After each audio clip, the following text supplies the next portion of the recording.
Hello friends, अगर आपने अभी तक चैनल सब्सक्राइब नहीं किया है तो प्लीज़ उसे सब्सक्राइब कर लीजिए।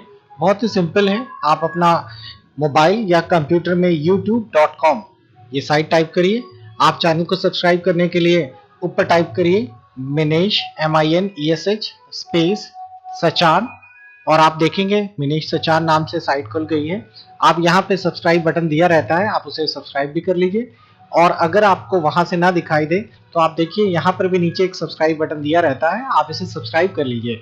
और साथ ही साथ एक बेल का साइन है, इसको एक बार क्लिक कर दीजिए। ये नोटिफिकेशन साइन है जिससे आपको अगर कोई भी नया चैनल या नया कोई भी वीडियो अपडेट होता है तो आपको तुरंत उसकी इंफॉर्मेशन मिल जाएगी। और अगर आप लोगों को ये सारे चैनल्स में एक एक करके चैप्टर वाइज पढ़ना है तो आप इसी के अंदर प्लेलिस्ट में चले जाएं।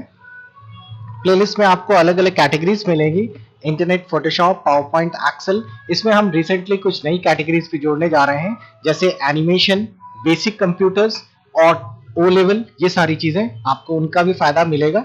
अगर आपको कोई एक कैटेगरीज पढ़नी है, जैसे फॉर एग्जांपल फोटोशॉप, तो आप फोटोशॉप खोलेंगे, आपको उसके अंदर के सारे चैप्टर्स मिलेंगे। आप इनमें से किसी भी चैप्टर को क्लिक करके उसका फायदा उठा सकते हैं, पूरा देख सकते हैं। हर चैप्टर के नीचे भी आप लोगों को सब्सक्राइब बटन दिया रहता है, तो आपको चैनल सब्सक्राइब कर लीजिए। बहुत बहुत थैंक यू। ओके, टॉपिक है आज बैकग्राउंड कैसे चेंज करते हैं फोटोशॉप में। तो देखिए स्क्रीन पर ये हमारे पास एक फ़ोटो है और इस फोटो का हमें बैकग्राउंड चेंज करना है। बहुत ही सिंपल सा टॉपिक है लेकिन इंटरेस्टिंग है। इसमें होता क्या है, आपके पास ये जो पीछे का बैकग्राउंड दिखाई दे रहा है ये हमें नहीं चाहिए, हमें इसकी जगह एक नया बैकग्राउंड चाहिए। हम खुद का एक बैकग्राउंड डिज़ाइन करेंगे। तो कैसे होगा ये बैकग्राउंड? बहुत सिंपल।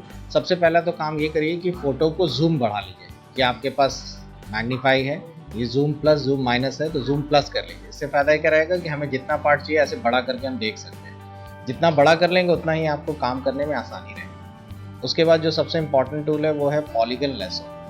इस टूल से सिलेक्शन कर सकते हैं। ये स्ट्रेट लाइन सिलेक्शन करता है। जैसे हमने यहाँ क्लिक कर दिया, देखिए ऐसे सिलेक्ट कर रहा है। लेकिन इसमें एक और अच्छी चीज़ है कि अगर गलत सिलेक्शन हो गए तो पीछे आने के लिए कीबोर्ड की डिलीट बटन दबाइए। डिलीट से क्या होगा, एक एक स्टेप पीछे भी आ जाएगा। ठीक है, अब हम लोगों को सबसे पहला काम सिलेक्शन करने के पहले ये फेदर सेट करना है। फेदर आप 1 से ज़्यादा मत रखिए, 1 या 2 मैक्सिमम। फेदर का मतलब होता है किनारे धुंधले रखना। अगर आप बिल्कुल ज़ीरो फेदर रखेंगे तो ऐसा लगेगा जैसे कांची पूरा एक तरह से यूँ कहिए कि बहुत ही स्ट्रेट कटा हुआ है, अलग से चिपकाया हुआ है। थोड़ा धुंधला होगा तो समझ में नहीं आएगा, तो ये ज़रूरी है। तो हम लोगों ने यहाँ से पहले सिलेक्शन करना शुरू किया। ऐसे जहाँ जहाँ आपका माउस मूव करे वहीं पर क्लिक कर दीजिए। अब इसको ऊपर खिसकाना है तो कीबोर्ड की स्पेस बार दबा के रखिए। देखिए पैन टूल आ गया, इससे आप अपनी स्क्रीन को और ऊपर नीचे स्केल कर पाएंगे। और इस तरीके से हम लोगों ने जितना पार्ट हमें चाहिए उतना पार्ट हम लोगों ने सेलेक्ट कर लिया ऐसे। अब देखिए यहाँ गलत थोड़ा जा रहा है तो मैंने डिलीट बटन दबा के पीछे कर लिया और अब अपना फिर से प्रॉपर सिलेक्शन कर लिया आगे। इस तरीके से आपको सिलेक्शन पूरा करना है। अगर जूम और आपको बढ़ाना पड़े तो जब सिलेक्शन करते समय ही जूम बढ़ाना है तो प्लस बटन दबा दीजिए नंपैड की। तो प्लस से क्या होगा, जूम और मैक्सिमाइज हो जाएगा, और माइनस दबा देंगे तो कम हो जाएगा। लीजिए हमारा ये सिलेक्शन ऑलमोस्ट हो गया। ये देखिए, अगर सिलेक्शन होने के बाद भी आप चेंज कर सकते हैं। जैसे ऊपर का ये हिस्सा अगर एक्स्ट्रा चला गया तो आप देखिए मैं ऑल्ट के साथ अगर करूँगा तो सिलेक्शन माइनस हो जाएगा, और अगर शिफ्ट के साथ करूँगा तो सिलेक्शन फिर से जुड़ जाएगा। तो हमारा इतना पार्ट पूरा सेलेक्ट हो गया। अब इसकी कर लीजिए कॉपी। ये हो गई कॉपी। कॉपी हो जाने के बाद अब हमें एक नई फाइल चाहिए। नई फाइल ले लिया हम लोगों ने। इस नई फाइल का हम लोग अपने हिसाब से साइज सेट करेंगे। मान लीजिए हमने 5:7 साइज सेट कर दिया। ये 5:7 की फ़ोटो आ गई है। अब अगर आपको स्ट्रेट फॉरवर्ड नहीं चाहिए, आपको लैंडस्केप चाहिए, तो बनाने के बाद भी आप उसे रोटेट करा सकते हैं। इमेज के अंदर रोटेट कैनवास, तो ये 90 डिग्री आपको घुमानी है था। अब आपको ध्यान हो तो हमने पीछे वो कॉपी कर रखा था, तो आप लोग इसको पेस्ट कर दीजिए यहाँ पर। तो हम लग गए एडिट में और पेस्ट कर दिए।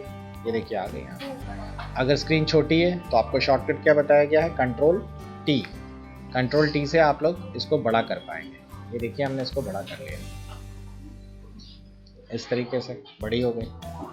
अब अगर आप गौर करें तो किनारे बिल्कुल शार्प नहीं है, हल्के हल्के थोड़े से ब्लर है, ये फेदर के कारण है। दूसरी चीज़, अब बैकग्राउंड चेंज करना है। अब अगर आप देखें तो इस स्क्रीन की इंपॉर्टेंस है, इसे लेयर कहते हैं।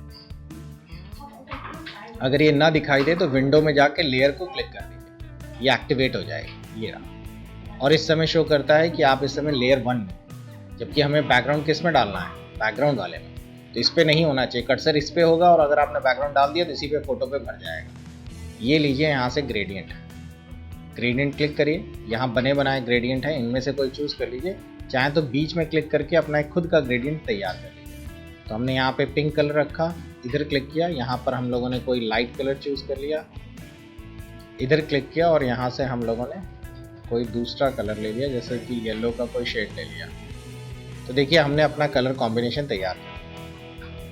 ओके करके आप इसे ऐसे ड्रैग कर दीजिए, जिस डायरेक्शन में ड्रैग करेंगे देखिए वहाँ से उसी डायरेक्शन में कलर्स बन गए।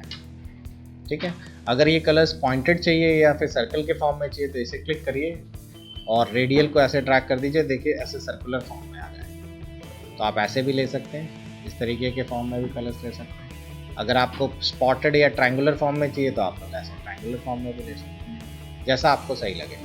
क्लियर? तो इस तरीके से हमने कलर्स ले लिए। आप ध्यान रखिएगा इस पर नहीं होना चाहिए। अब हमने थोड़ी सी इसमें और अच्छी ट्रिक कर लेते हैं। इस फोटो को हमें हिलाना है तो जाहिर है फोटो हमारी इस लेयर पे है, तो इसे क्लिक करेंगे तो ये। अब इसकी कॉपी एक और बना लें। एक डुप्लीकेट कॉपी बनाने के लिए ऑल्ट का इस्तेमाल करें। ऑल्ट से देखिए एक और आ गई। ये जो और आई है यानी कि एक सेकंड कॉपी और आई है, इसको हमें फ्लिप कर लेना चाहिए। फ्लिप होगा यहाँ से एडिट, ट्रांसफॉर्म, फ्लिप हॉरिजॉन्टल, और जैसे ही आपने इसे फ्लिप कर लिया आप देखेंगे ये इस तरीके से फोल्ड हो गए। अब आप लोग इस वाली लेयर को और थोड़ा सा बड़ा कर लीजिए क्योंकि हमें इसे क्लोजअप की ज़रूरत है। तो हमने इसको कंट्रोल टी किया, इसका साइज़ और बड़ा कर लिया ऐसा, ये थोड़ा सा क्लोजअप फॉर्म में आ गया। एंटर कर दिया, लेकिन प्रॉब्लम ये कि ये पीछे चली गई। कोई दिक्कत नहीं है, इस लेयर को ऊपर कर लें।